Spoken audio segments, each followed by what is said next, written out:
হলে এসেছি।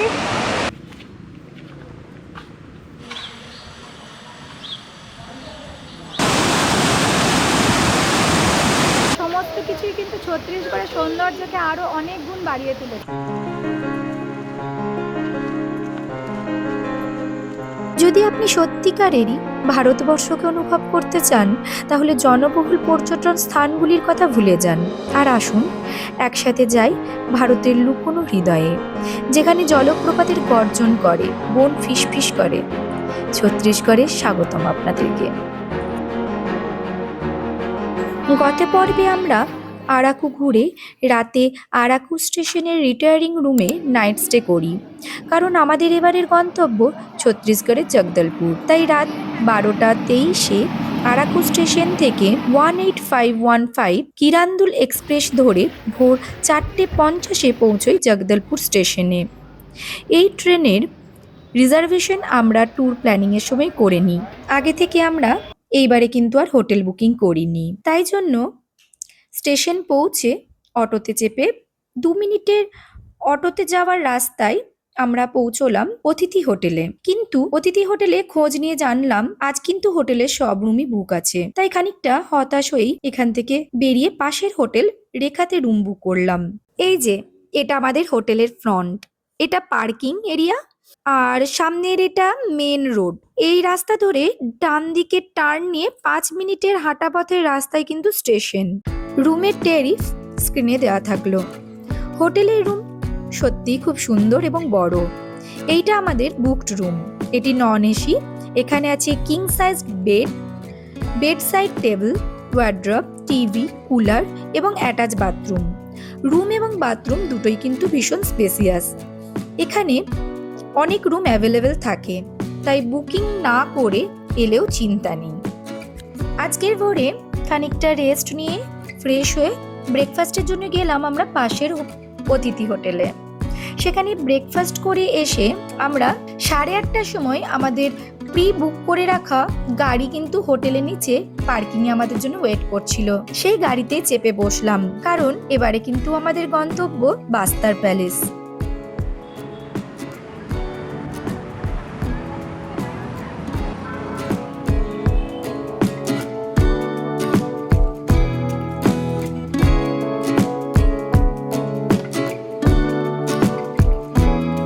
বাস্তার প্যালেস ঢোকার আগেই মা দন্তেশ্বরীর মন্দির আছে। আমরা গাড়ি থেকে নেমে দেবীর দর্শন করলাম, প্রণাম করে বেরিয়ে হেঁটে আমরা গেলাম বাস্তার প্যালেসে।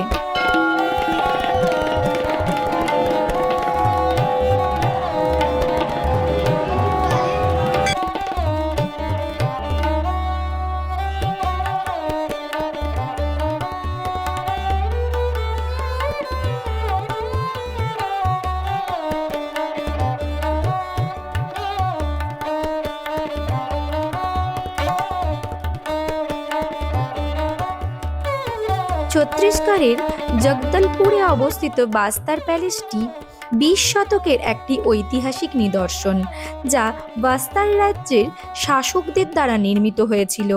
এটি রাজ্যের প্রশাসনিক সদর দপ্তর হিসেবে কাজ করত এবং এখানকার দেওয়াল এবং ছাদের অনন্য জটিল খোদাই বিখ্যাত। সুন্দর বাগান দ্বারা বেষ্টিত এই প্রাসাদের একটি মিউজিয়াম রয়েছে, যেখানে প্রাক্তন রাজাদের প্রতিকৃতি প্রদর্শন করা হয়।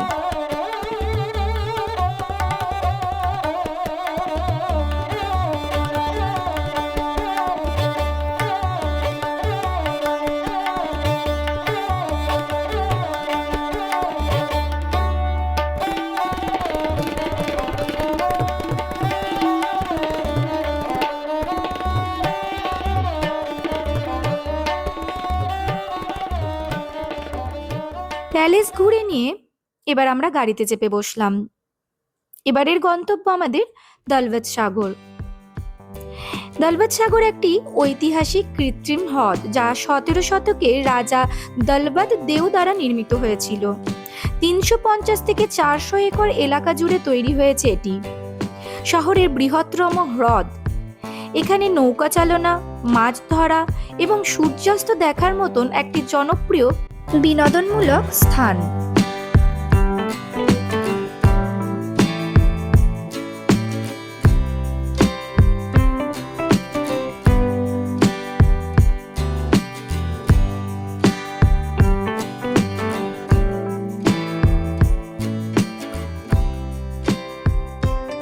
দুধসাগর হ্রদের কাছাকাছি স্থানগুলি ভ্রমণ করলে শান্ত আধ্যাত্মিক স্থান হিসেবে যাওয়া যায় বালাজি টেম্পল। তাই গাড়িতে চেপে পৌঁছলাম বালাজি মন্দির। এই মন্দিরটি একটি শান্ত দক্ষিণ ভারতীয় ধাঁচের মন্দির, যা ভগবান ভেঙ্কটেশ্বর স্বামী তথা বালাজিকে উৎসর্গ করা হয়েছে, যা প্রায়শই তিরুপতি বালাজি মন্দিরের প্রতিরূপ হিসেবে বর্ণনা করা হয়। এখানে বালাজি, পদ্মাবতী দেবী এবং গরুড়ের মূর্তি রয়েছে। মন্দিরটি সকাল 6টা থেকে 11:30 এবং বিকেল 5টা থেকে রাত 9টা পর্যন্ত খোলা থাকে।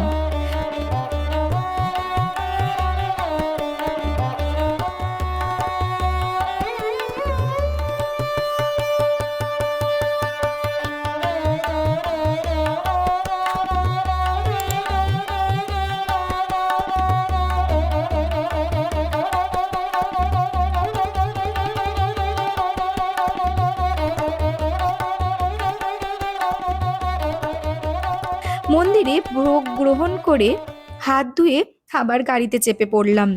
এবার চললাম তিরাথগড় ওয়াটারফল।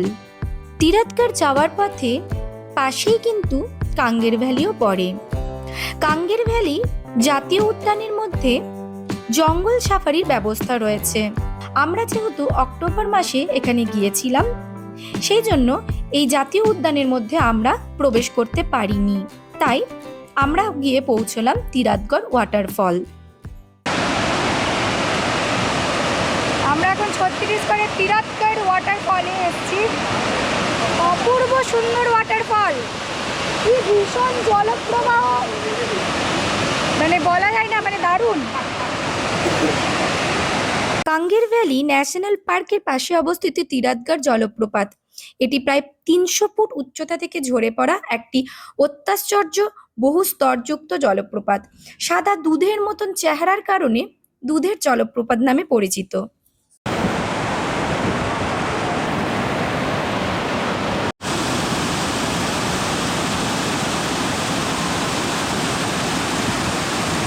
আমরা এখন চলে এসেছি তিরাথগড় ওয়াটারফলে। প্রাকৃতিক দৃশ্য যা আমি এক্সপ্লেন করি তাতে বোঝানো যাবে না কতটা সুন্দর লাগছে। আর এটা শুধু অনুভব করার জন্য আমি বলে রাখতে হবে কেমন করে আসবেন।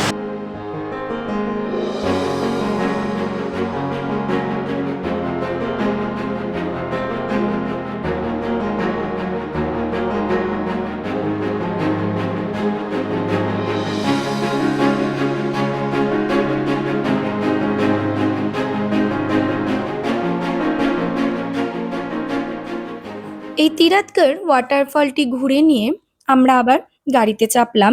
এবারে যাচ্ছি মান্ডোয়া ওয়াটারফল। জগদলপুর থেকে প্রায় 31 কিলোমিটার দূরে জাতীয় সড়ক 16 ড্রোডেপালের কাছে অবস্থিত একটি মনোরম 70 ফুট উঁচু ধাপযুক্ত ক্যাসকেড জলপ্রপাত হলো এই মান্ডোয়া ওয়াটারফল।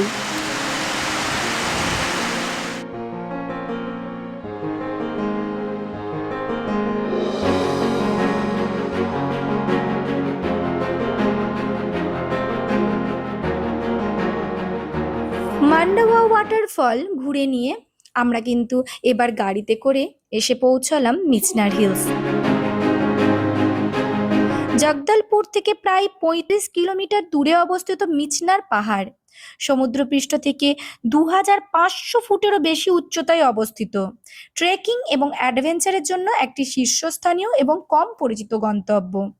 এটি ওপর থেকে মনোমুগ্ধকর মনোরম দৃশ্য উপস্থাপন করে, যা এটিকে আলোকচিত্রী, পর্বতারোহী এবং প্রকৃতিপ্রেমীদের জন্য একটি আকর্ষণীয় স্থান করে তোলে। যারা এটিকে অক্ষত পাথুরে ভূদৃশ্য খুঁজছেন, তাদের জন্য কিন্তু এই মিচনার হিলস একটি অনবদ্য স্থান।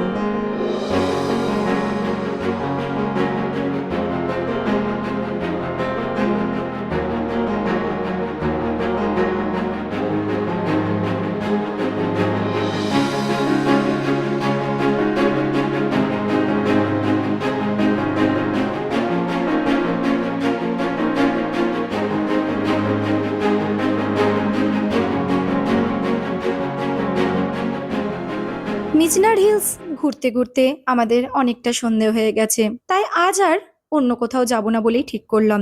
এবারে আমরা ফিরে যাচ্ছি আমাদের হোটেলে। স্মৃতিতে ভরা মন এবং ভারতের হৃদয়ের গল্পে ভরা ক্যামেরা নিয়ে চলে যাচ্ছি। ভিডিওটি দেখার জন্য ধন্যবাদ। পরবর্তী ভ্রমণের জন্য আমাদের সাথে থাকুন।